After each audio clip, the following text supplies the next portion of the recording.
No, I'm not crazy. I just pre-record my videos before I go to bed. That's why this morning's content was about Kyle Turris and not Elias Pettersson, who has time to wake up at 7 a.m.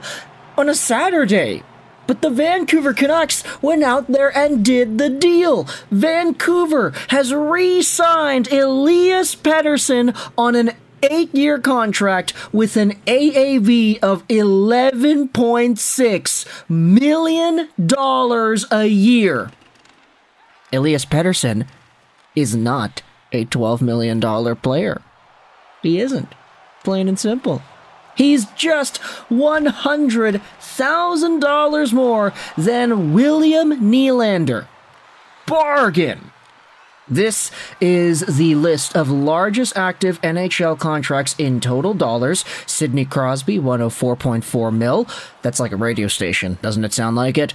Nathan MacKinnon, 100.8 mil. McDavid, 100. Pettersson, 92.8. Nylander, 92 million. So, there you go. Just $800,000 more than the Super Swede in Toronto. But hey, didn't we say this the entire time? Elias Pettersson is not a $12 million player? I guess he agreed. And the funny part is, we had talked about this just yesterday, but guess who had the number right? Guess whose range was accurate in reporting what the number was going to be? It was Nick Kypreos. That was correct. What in the world? David Pagnotta, get out of here. Everybody else, get out of here. It was Nick Kypreos who said it would be in the $96 million range. 92.8 is the exact dollar amount here. And this is huge. Now, the Vancouver Canucks have the opportunity to go out there and start thinking about the rest of their salary cap for the next years and beyond. This is not the Austin Matthews route. Elias Pettersson just went straight up, hey, sorry for taking a little bit too long and wanting to re-sign here, but I'm going to come back. Baby, come back. This is exactly what we needed. And $11.6 million a season. It is the most expensive contract in Vancouver Canucks single season, year-by-year history. I mean, I'm not too much of a historian. There may have been a contract signed a little bit more, but yeah. In terms of AAV, no Canuck has ever come close. So this is a pretty good one, and I think this will probably help out the team in the long term. He's signed till 2032. We're going to have to get used to saying that. 2032. That's crazy.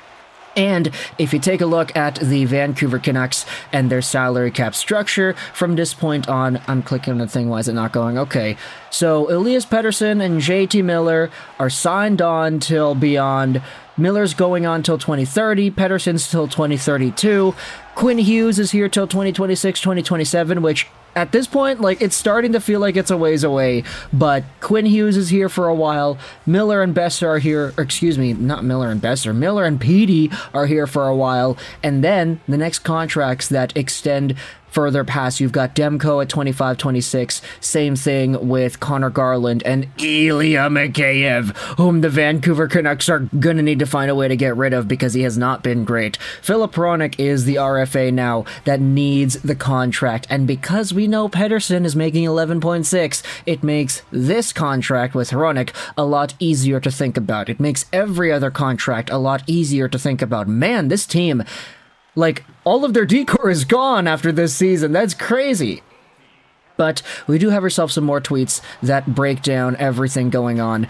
Pettersson contract, full no-move clause, and this is the salary year by year. In 2024-2025, he'll make $2.5 million a year. The year after that, he'll make $4.5, and then 2026 is when he starts to get the bag. $11 million throughout the year, 9.45 throughout the year in 27-28, 7.25 mil throughout the year in 28-29. The value in this contract comes in the signing bonuses. This is buyout proof.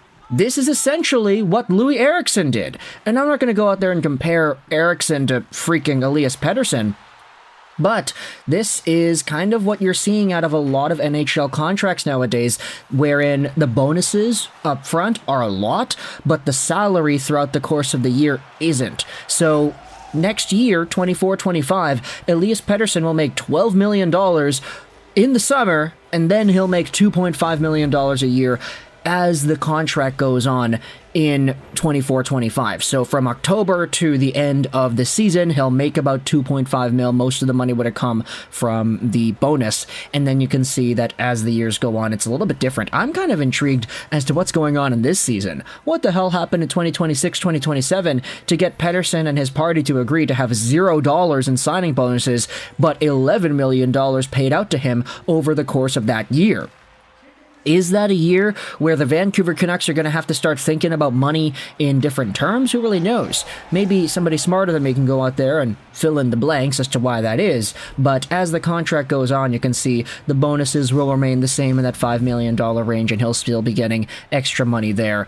I mean, there are some years where he's making $14 million and others where he's making $8 million, but all in all, AAV 11.6.